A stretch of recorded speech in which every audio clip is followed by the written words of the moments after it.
ครัวไม้ปูขึ้นด้วยไม้เนาะที่อลังการเนาะพอแล้วบานโคกสว่างบานไปแล้วน้องหนาวมาแล้วบอกหัวอ้ายอยู่ใสอ้ายเป็นจังใดสบายดีพี่น้องหมดสู่ผู้สุคนตอนนี้บาวซอนอยู่ที่เมืองมหาไซแขวงขมวนอันนี้เป็นสายน้ำพีดพี่น้องสายน้ำธรรมชาติไหลผ่านภูเขาหินปูนเนาะพี่น้องสวยงามขนาดสีเขียวมรกตสายน้ำนี้จะไหลลงสู่คลองระบายน้ำของบริษัทไฟฟ้าน้ำเทิน2แล้วก็ไหลลงสู่น้ำเซบังไฟพี่น้องอยู่บนนี้เป็นขัวหรือว่าสะพานเนาะคลิปนี้ก็สิพาพี่น้องเฮามาเลาะมาเที่ยวทางชนบทลาวทางยมราชที่เข้าไปทางเมืองยมราชพี่น้องไปเบิ่งธรรมชาติเมืองทงไฮทงนาภูเขาป่าดงวันนี้ก็ลุยเดียวคือเก่าพี่น้องเลยมาเลาะมาเที่ยวทางมหาไซยมราชเนาะไปเดินทางนำกันเพื่อบ่เป็นการเสียเวลาเนาะมาสอนสิพาพี่น้องเฮาเข้าไปเลาะไปเที่ยวอีกบ้านหนึ่งเนาะอยู่ทางด้านเทิงของสายน้ำพีนี้เห็นวิวเขาเจ้าถ่ายแล้วสวยงามขนาดก็เลยอยากไปเบิ่งนะออกเดินทางนำกันพี่น้องยังบ่แน่ใจว่าเป็นบ้านใดเนาะนี่คือเส้นทางเลขที่12พี่น้องจากเมืองท่าแขกหาดทรายแดนลาวเวียดนามผ่านเมืองมหาไซยมราชตอนนี้เพิ่นกำลังปรับปรุงเส้นทางใหม่มีการขยายเส้นทางจะเฮ็ดเป็นทาง4 เลนปูยางอัสสะพานพี่น้องระยะนี้ต้องค่อยไปค่อยมาเนาะในการสัญจรทางฝากเมืองซ้ายเพิ่นกำลังถมดินปรับหน้าดินเพราะว่าทางเส้นนี้มันชำรุดทรุดโทรมหลายพี่น้องทางเทรถบรรทุกก็หลายเพราะฉะนั้นเพิ่นจึงมีโครงการปรับปรุงขึ้นใหม่เนาะเป็นขึ้นกู้ยืมจากรัฐบาลไทยดอกเบี้ยต่ำอีกส่วนนึงเป็นขึ้นช่วยเหลือล่าจากประเทศเวียดนามประเทศแล้วนี่คือสิสวยงามขนาดพี่น้องเป็นยะทางปูยางอัสสะพาน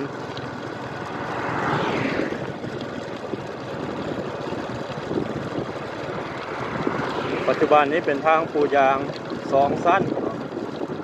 พอแมนอัสสะพานพี่น้องทางเส้นนี้เป็นสายสำคัญเป็นทางเชื่อมต่อ3 ประเทศไทยลาวแล้วก็เวียดนามก็เป็นเส้นทางขนส่งสินค้าเพราะฉะนั้นรถบรรทุกจึงหลายพี่น้องเลยบางบ่อนก็เป็นคุมเป็นบ่อย้อนรถเที่ยวหลาย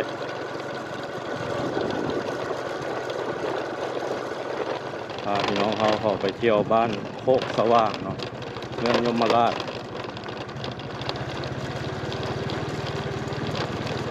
มีทั้งโซนแคมป์ทางแล้วก็โซนในเนาะโซนในเนี่ยเป็นบ้านใหญ่บ้านเก่าบ้านเดิมโซนแคมป์ทางเลขที่12เป็นบ้านที่เขาเจ้าขยายออกมาตั้งใหม่เนาะออกมาทางในนี่วิวธรรมชาติงามพี่น้องอลังการนี่ขัวหรือว่าสะพานข้ามห้วยพีดหรือว่าน้ำพีดสอนยังไม่เคยเข้ามาจะเพื่อลองไปติดตามทางส้มเบิ้งน้ำกันเนาะพี่น้องพร้อมไปด้วยภูเขาหินปูนจริงๆก็อยู่ใกล้แคมป์ทางเลขที่12ใกล้ทางดำก็สอนเคยเข้ามาหัวน้ำพีดโอ้เป็นรถไถสามารถข้ามได้เนาะรถไถรถกระบะเป็นขัวไม้ปูขึ้นด้วยไม้เนาะโอ้ครับพี่น้องธรรมชาติเบื้องนั้นก็งามสายน้ำพีดเด้อพี่น้องเนี่ยวิวงามขนาดวิวอลังการเนาะนั่นคือผาที่บาวสอนนางซ้อมเมื่อยบางทีธรรมชาติงามเลย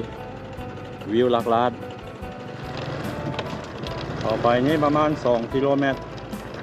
ถือว่าบ่ได้ไกลเนาะวัดโคกสว่าง เป็นถนนดินแดงเป็นธรรมชาตินี่อลังการเลยนี่เป็นสวนกล้วยของพี่น้องชาวบ้านบรรยากาศคล้ายๆคือกับบ้านนาตุงบ้านแตนบ้านนาดีแล้วก็บ้านขวนควายเนาะคล้ายๆกันเลยพี่น้องสารบ้านซองเพิ่นก็ติดอยู่แคมป์ผา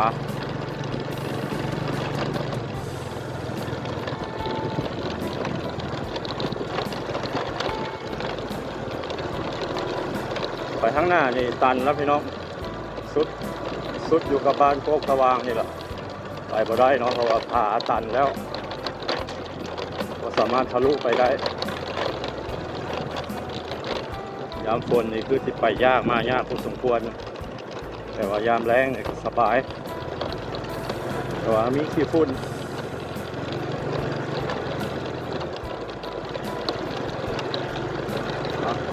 วันนี้ก็มาจนไทยมาเลาะมาเที่ยวชนบทอีกเทื่อนึงเนาะมาเป็นธรรมชาติอากาศปลอดโปร่งบริสุทธิ์ขนาดพี่น้องบ่มีมลพิษมีกลิ่นอายของธรรมชาติอากาศเริ่มร้อนเข้าละกลางคืนยกช่วงเช้านี่หนาวเราสอนนุ่งเสื้อ2 โตยังพอได้แก้เรือแตกแล้วพี่น้องแดดกล้าขนาด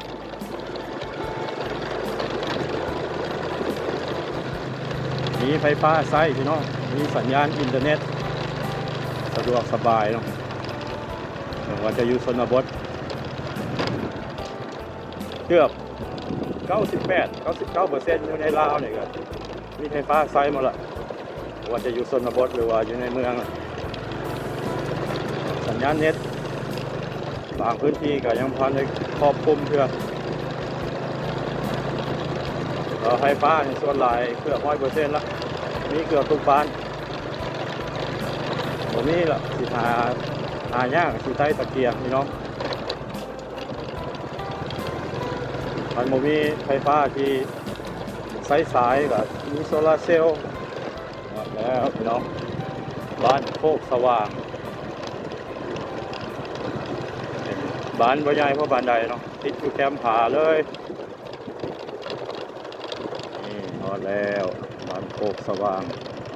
โอ้บรรยากาศดีขนาดเนาะธรรมชาติงาม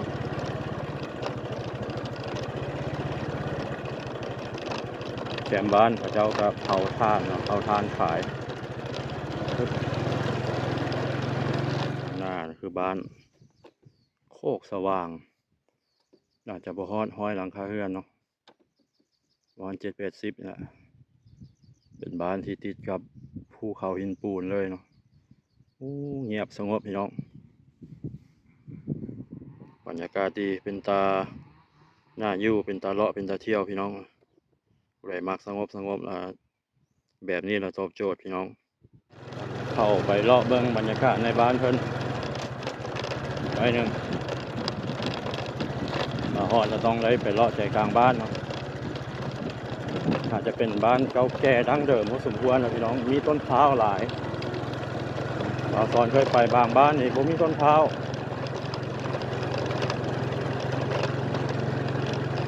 ส่วนบ้านโคกสว่างนี่มีต้นพร้าวเนื้อที่ในการปลูกเงินปลูกซ่านเนี่ยยังหลายเนาะ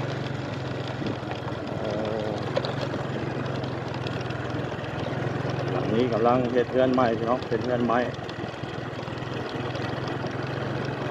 มุงอารูซิ่งสีฟ้าบานไปแล้วพี่น้องบ้านโคกสว่างเมืองยมราชใกล้ๆกับเมืองมหาไซเนาะเป็นเลี้ยงแบะพี่น้องแบะลายขนาด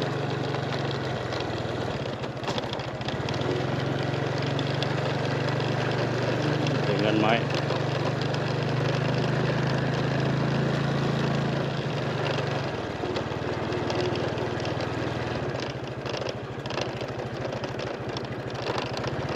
เรือนไม้เรือนดินบ่มี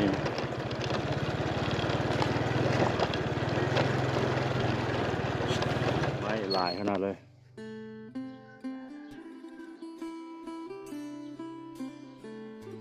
เงินไม้หลายพักพี่น้องประมาณ6-70หลังคาเรือน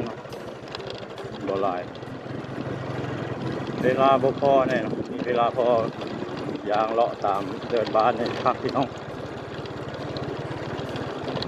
กลับทางเก่าโอ้ยามฝนนี่น้ำท่วมแล้วเบิ่งนี่เพราะว่าเขาเจ้าเฮ็ดครัว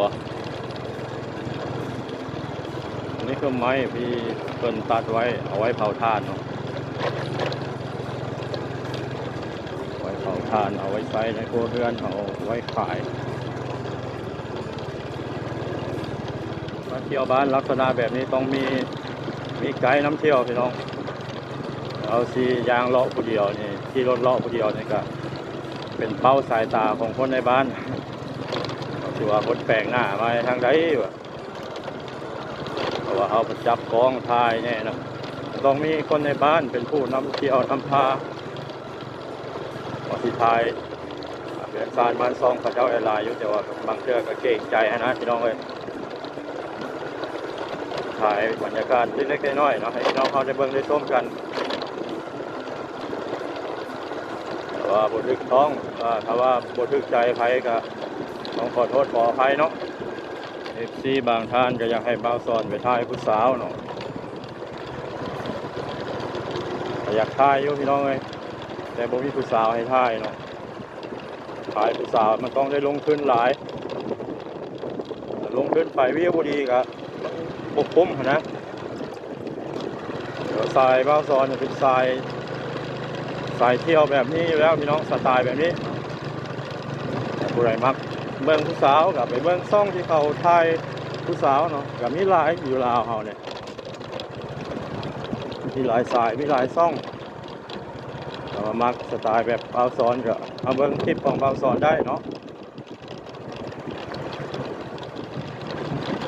ออกมาโซนนี้เป็นหัวเป็นสวนของพี่น้องชาวบ้าน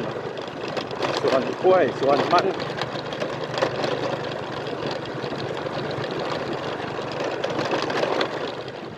ซอดใส่ขัวหรือว่าสะพานคือเก้าพี่น้องเลยก็เห็นทั้งทำอิฐเนาะสะพานนี่พี่น้องงามน้ำก็เป็นสีเขียวมรกต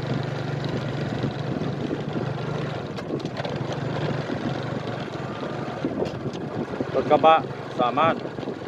ข้ามได้เนาะ